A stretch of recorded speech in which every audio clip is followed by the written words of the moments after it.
Visa போராட்டத்தில் கைது பண்ணாங்க. ரொம்ப கடுமைப்படுத்தினாங்களா என்ன இது?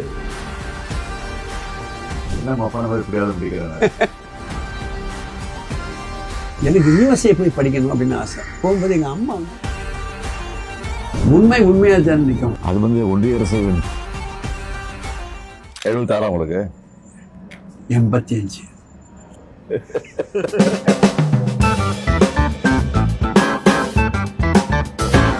உங்களுக்கு இந்த பேர் வர்றதுக்கு என்ன காரணம்? என் பேர் நம்பி நாராயணன். ஆமாம். திருக்கரங்குடி கோவிலுக்கு பேர் நம்பி கோவில். சரிங்க. என்னுடைய அப்பாவுக்கு அம்மா பேர் நம்பி, அந்த வச்சுக்கிட்டு அவர் நம்பின்னு ஆரம்பிச்சார் அந்த பேர். நாராயணங்கிறது எங்கள் அப்பா வந்து நாராயண பக்தர், அதனால் அப்படி வச்சுக்கிட்டார். நீங்கள் பிறந்தவர்? நான் பிறந்த ஊர் வந்து கேரளா, திருவனந்தபுரம். பிறந்த 41ஆவது நாளைக்கு வந்து வி மூவ் பேக் நாகர்கோவிலுக்கு வந்துட்டோம். நாகர்கோவில். ஆக்சுவலாக உங்களுக்கு வந்து இந்த மிசா போராட்டத்தில் கைது பண்ணாங்க. எந்த வருஷம் அது? 75 எமர்ஜென்சி. ஆமாம். 76 ஜனவரி மாதம்.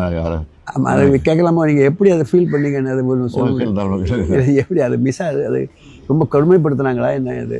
அது 76 ஜனவரி 31 நான் அரெஸ்ட் ஆனேன். சரி. ஆட்சி கலைஞ்ச உடனே தலைவர் வீட்டுக்கு போலீஸ் வந்துடுச்சு. உங்களை கைது பண்ணல, உங்கள் பையனை அரெஸ்ட் பண்ண வந்திருக்காங்க. அப்போ வந்து நான் வந்து ட்ராமாலாம் நடிச்சிட்டு இருந்தேன். முரசை முழங்குன்னு ட்ராமா, திண்டுக்கல் தீர்ப்புன்னு ஒரு ட்ராமா, சரி, அந்த மாதிரி ட்ராமாலாம் நடிச்சிட்டு இருந்தேன்.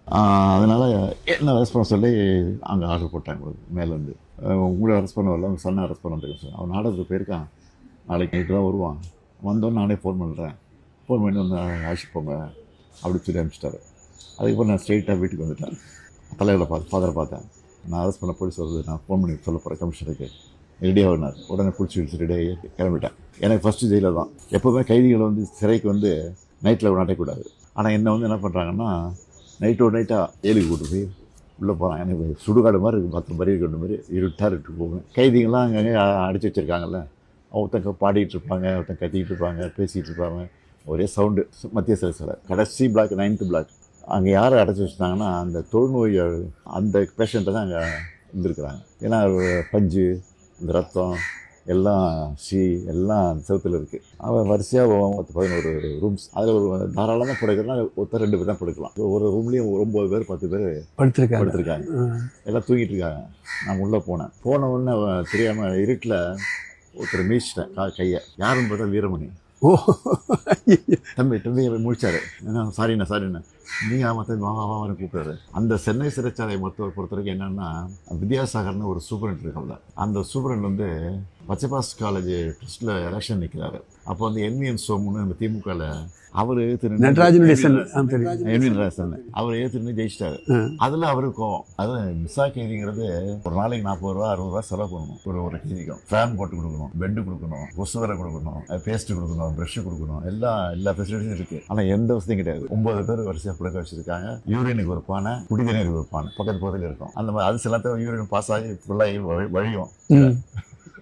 ஏப்பா, 9 பேர் படுத்துருக்கோமே, 9 பேர் யூரின் போனதுனால என்ன வருது? டார்கெட்லாம் காலையில் தான் எழுச்சி போகணும். 2-3 டாய்லெட்டாக இருக்கும். அது ஒரு 10 நிமிஷம் திறப்பாங்க. அதுக்குள்ளே அந்த 100 பேரும் போயிடணும். அந்த மாதிரிலாம் குடும்பம் இருந்துச்சு. நைட்டில் 8 மணிக்கு 3 மணிக்கு வருவாங்க. ஒரு 9 பேர் 10 பேர் வருவாங்க. அது ஆயுள் கைதி இருக்காங்களா அங்கே, அவங்கள வச்சு அடிக்க வைப்பாங்க. ஓப்பா, வரிசையாக 10 ரூம் இருக்குன்னு வச்சுங்களேன். 10ஆம் நம்பரில் கூப்பிட்டு அதில் 10 பேர் வருவாங்க. அடி எங்களுக்கு சத்தம் கேட்கும். நாங்கள் 1ஆம் நம்பரில் இருக்கோம். அப்போ எங்களுக்கு வர வரைக்கும் நாங்கள் பயந்துட்டு உட்காந்துருக்கணும். அடிச்சு பிடிச்சாவிட்ட தெளிஞ்சிடும். எழுதி கொடுத்துரு, நான் கட்சி விட்டு விளைக்கிறேன் அப்படின்னு கேட்பாங்க. ஒரு 5-6 பேர் எழுதி கொடுத்துட்டாங்க. பயந்து அடி தாங்க முடியாமல். நாங்களாம் முடியாதுன்னு சொல்லிட்டோம். உயிரே போனாலும் நாங்கள் வந்து பண்ண முடியாதுன்னு சொல்லிட்டோம். மிஸ்ஸாங்கிறது மெயின்டெனன்ஸ் ஆஃப் இன்டர்னல் செக்யூரிட்டி. அது வந்து கோர்ட்டுக்கு போக முடியாது. இப்படி 4 மாதம் அப்படியே இருந்தோம். அதுக்கப்புறம் தலைவர் என்ன பண்ணார், ஜெயிலில் இருக்கிற எங்கள் குடும்பத்தெல்லாம் பார்க்கணும், கைதிகளை பார்க்கணும், அலோவ் பண்ணலைன்னா நாங்கள் ஜெயில் வாசல் வந்து உண்ணாவிரதம் போகிறோம் அப்படி தலைவர் அனௌன்ஸ் பண்ணிட்டார். பயந்து போய் என்ன பண்ணிட்டாங்க, இன்டர்வியூ கொடுத்தாங்க.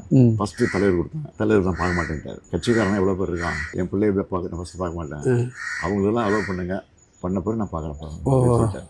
அப்புறம் எல்லாரும் பார்த்த பிறகு என்ன பார்த்தாரு. அப்போ கூட வரும்போது நான் என்ன பண்ணேன், ஃபுல் கேஸ் ஷர்ட் போட்டு காயம் உடம்புல காயம் இதெல்லாம் மிஸ் இதெல்லாம் அது சூப்பரண்டே சொல்லி அனுப்புகிறாரு.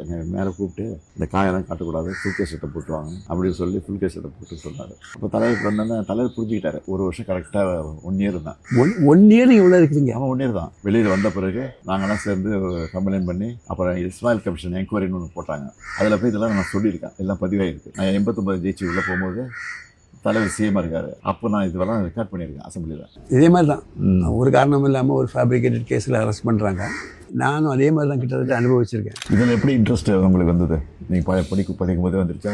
படிக்கும்போது இன்ட்ரெஸ்ட் வர்றதுக்கு மெயின் காரணம் வந்து என்னென்னா, நான் வந்து வெரி பிரைட் ஸ்டூடெண்ட். எனக்கு வந்து இந்த ராக்கெட்ரிங்கிறது வந்து அப்போ வந்து எனக்கு வந்து தெரியும். ஆனால் அந்த ராக்கெட்ரி நம்ம பண்ணுவோம்னோ நம்ம முன்னேறும் அதெல்லாம் அதை பற்றின ஒரு ஐடியா கிடையாது. எனக்கு யூஎஸ்ஏ போய் படிக்கணும் அப்படின்னு ஆசை. அப்போ யூஎஸ்ஏக்கு அப்ளை பண்ணேன். பிரின்ஸ்டன்லேயும் அப்ளை பண்ணேன், கால்டெக்லேயும் அப்ளை பண்ணேன். 2லேயுமே அட்மிஷன் கிடச்சிது.